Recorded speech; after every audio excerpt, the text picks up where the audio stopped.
हम और आप सोशल मीडिया का इस्तेमाल तो अपने दैनिक जीवन में करते ही हैं और कभी कभी ये सोशल मीडिया हमारे जीवन में इतना अहम रोल निभाती है। कई बार सोशल मीडिया की वजह से ही किसी के इलाज के लिए करोड़ों रुपए इकट्ठे हो जाते हैं। कई बार किसी के साथ कोई अन्याय हो रहा है और उसकी बात नहीं सुनी जा रही है, तो सोशल मीडिया आज एक ऐसा प्लेटफॉर्म बन चुका है, वो आपकी बात जन जन तक ही नहीं, आपकी बात वहां तक पहुंचा देती है जहां आपको न्याय मिलने की उम्मीद होती है। कई बार यही सोशल मीडिया पर आपका कोई गलत कदम या आपके खिलाफ कोई झूठी या मनगढ़ंत कहानी आपकी इमेज को खराब कर देती है, बर्बाद कर देती है। नमस्कार दोस्तों, मैं सोहन त्यागी आप लोगों का फिर से स्वागत करता हूं अपनी एक और वीडियो में। गुजरात पुलिस से रिटायर्ड सैयद इब्राहिम और उनकी पत्नी का एक वीडियो आजकल बहुत वायरल हो रहा है।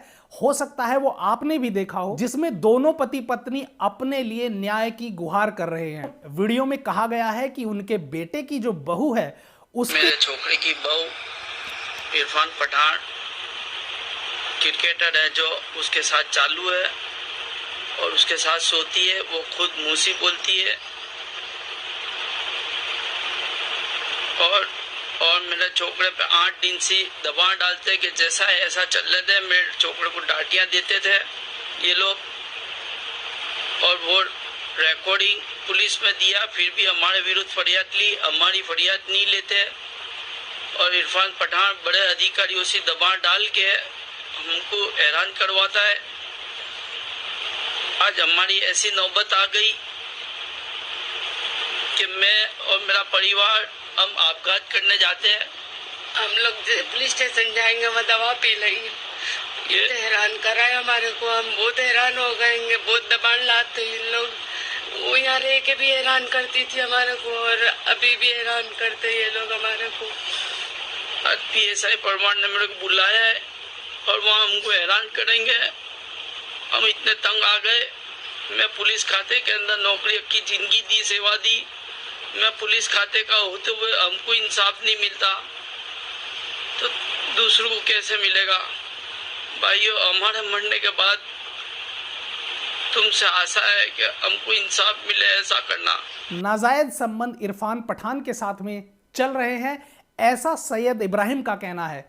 और वो साथ में ये कहते हैं कि इरफान पठान अपने रसूख, अपनी जान पहचान का फायदा उठा करके उन लोगों को प्रताड़ित कर रहे हैं। इस वजह से उनकी कहीं भी सुनवाई नहीं हो रही है। यहां पर मैं आपको एक बात और बता दूं, जिस बहू पर सैयद इब्राहिम ये इल्जाम लगा रहे हैं वो इरफान पठान की चचेरी बहन है। यानी सैयद इब्राहिम के अनुसार इरफान पठान के अपनी चचेरी बहन के साथ नाजायज संबंध है। और आगे वो कहते हैं कि जब उन्हें इस बात का पता चला तो उनकी बहू और इरफान पठान ने उनको धमकी दी कि इसको ऐसे ही चलने दो वरना हम आपको बहुत परेशान करेंगे। इस वीडियो के वायरल होने के बाद जब मीडिया के लोगों ने इरफान पठान से संपर्क करने की कोशिश की तो उनका मोबाइल नंबर स्विच ऑफ पाया गया। पुलिस ने सैयद इब्राहिम पर आत्महत्या की धमकी देने का केस दर्ज कर लिया है। पुलिस के अनुसार मार्च 2021 में ससुराल पक्ष के लोगों के खिलाफ दहेज प्रताड़ना का केस दर्ज है और उसमें जांच चल रही है। इरफान पठान की अगर बात करें तो इस तरह के मामले में पहले IPC की धारा 497 में एडल्ट्री यानी व्यभिचार का केस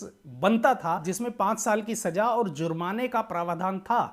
लेकिन इसको 2018 में जस्टिस दीपक मिश्रा के द्वारा असंवैधानिक करार देते हुए इसको खारिज कर दिया गया और अब एडल्ट्री का सेक्शन यानी 497 नहीं है। सेक्शन 497 को खारिज करने का, हटाने का जो मुख्य कारण था वो ये था, इसमें हमारे संविधान के आर्टिकल 21 और आर्टिकल 14 का उल्लंघन पाया जाता था। इसमें पुरुष और महिला को बराबर का अधिकार नहीं दिया गया था। अगर कोई शादीशुदा पुरुष किसी दूसरी शादीशुदा महिला के साथ में उसकी इच्छा से यौन संबंध बनाता है तो ये एडल्ट्री के अंदर आता था, जिसमें संबंध बनाने वाली महिला के पति को यह अधिकार था कि वो उस पुरुष पर एडल्ट्री का केस दायर कर सकता है। या अगर कोई महिला किसी पुरुष के साथ अपनी इच्छा से संबंध बनाती है तो उस कंडीशन में पुरुष को महिला के खिलाफ केस दर्ज करने का अधिकार नहीं था। वहीं एक अलग मामले में अगर पुरुष किसी अविवाहित महिला के साथ या किसी विडो यानी विधवा महिला के साथ में यौन संबंध बनाता है तो उस कंडीशन में महिला को अपने पति के खिलाफ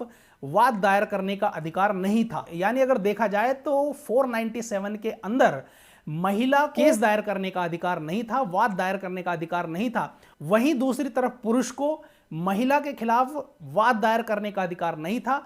पुरुष को वाद दायर करने का तो अधिकार था, लेकिन पुरुष के खिलाफ ही था। यानी एडल्ट्री 497 के अंदर पुरुष पुरुष के खिलाफ ही वाद दायर कर सकता है और महिला को किसी भी तरह के वाद दायर करने का अधिकार नहीं था, जिसमें फंडामेंटल राइट्स के अंतर्गत आर्टिकल 21 में पर्सनल लिबर्टी का वायलेशन यानी निजी स्वतंत्रता का उल्लंघन पाया जाता था। और इसी के साथ ही आर्टिकल 14 राइट टू इक्वलिटी यानी समानता के अधिकार का भी वायलेशन इसके अंदर पाया जाता था, क्योंकि पुरुष और महिला के लिए इसमें नियम समान नहीं थे। इसी को आधार मानते हुए 2018 में एडल्ट्री के कानून को रद्द कर दिया गया। लेकिन यह अभी भी है कि अगर कोई एडल्ट्री कमिट करता है तो उसके अपोजिट वाली जो पार्टी है वो इसको ग्राउंड बना करके डाइवोर्स का केस फाइल कर सकती है। तो यहां पर इरफान पठान पर अगर देखा जाए तो एडल्ट्री का तो चार्ज नहीं बनता है, लेकिन हां अगर जिस तरीके से वीडियो वायरल हो रही है और जिस तरीके से इल्जाम इरफान पठान पर लगाए गए हैं तो उनकी जो छवि है, जो उनकी ब्रांड वैल्यू है, उसको ठेस पहुंच सकती है। और जैसा कि अभी जांच चल रही है और ये जांच का विषय है कि इसमें गलती किसकी है। यहां पर अगर सैयद इब्राहिम की फैमिली झूठा एडल्ट्री का आरोप लगा रही है तो वहां पर वो हो सकता है कि वो डाइवोर्स के लिए ग्राउंड तैयार कर रहे हैं। अगर कोई एडल्ट्री कमिट करता है तो अपोजिट पार्टी उसको ग्राउंड बना करके डाइवोर्स के लिए केस फाइल कर सकती है। तो हो सकता है जैसा कि सैयद इब्राहिम की फैमिली पर पहले से ही दहेज प्रताड़ना का केस चल रहा है और वो उस केस से बचना चाह रहे हो और तलाक लेना चाह रहे हो, इसके लिए वो इसको ग्राउंड बना रहे हैं और उन्होंने इरफान पठान और अपनी बहू पर झूठा इल्जाम लगाया हो। और वहीं ऐसा भी हो सकता है कि अगर इन बातों में सच्चाई पाई जाती है तो कहीं ऐसा ना हो कि सैयद इब्राहिम जैसा कि बोल रहे हैं कि इरफान पठान उन पर नाजायज दबाव बना रहे हैं और अपने रसूख और अपनी जान पहचान का गलत प्रयोग कर रहे हैं और सैयद इब्राहिम और उनकी फैमिली को प्रताड़ित कर रहे हैं। और हो सकता है उसी प्रताड़ना से वो इतने प्रताड़ित हो गए हों कि वो आत्महत्या करने तक की धमकी दे रहे हैं। जैसा कि मैंने अभी आर्टिकल 14 समानता के अधिकार का आप लोगों के सामने अभी जिक्र किया, जो कि भारत के हर एक नागरिक को समानता का अधिकार देता है, चाहे वो नरेंद्र मोदी हो, चाहे योगी हो, चाहे केजरीवाल हो और चाहे वो एक आम इंसान हो, चाहे अंबानी हो, चाहे अडानी हो, चाहे टाटा बिरला हो या चाहे मैं और आप हूं। भारत के अंदर हमारा संविधान आर्टिकल 14 के अंतर्गत राइट टू इक्वलिटी यानी समानता का अधिकार देता है। यानी संविधान की नजर में भारत का प्रत्येक नागरिक, चाहे कोई सबसे ज्यादा टैक्स देने वाला हो और चाहे कोई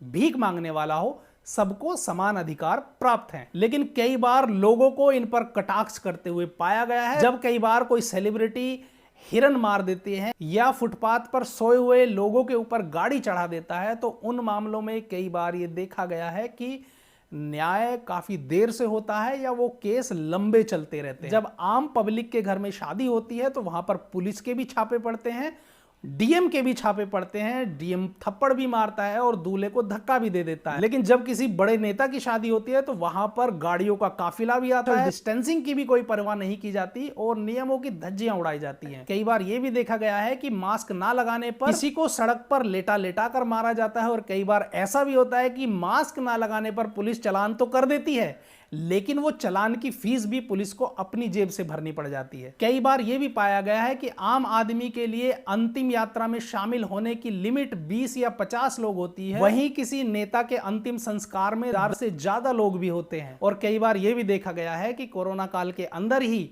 नेता लोग और बड़े बड़े संगठन के लोग अपनी रैलियां भी करते हैं। तो दोस्तों, मेरा प्रशासन से यही अनुरोध है कि कॉमन लोगों का केस होता है उस तरीके से इसको ट्रीट करें और जो भी दोषी है उसको सजा दी जाए, इसमें किसी भी तरह की पार्शियलिटी ना की जाए।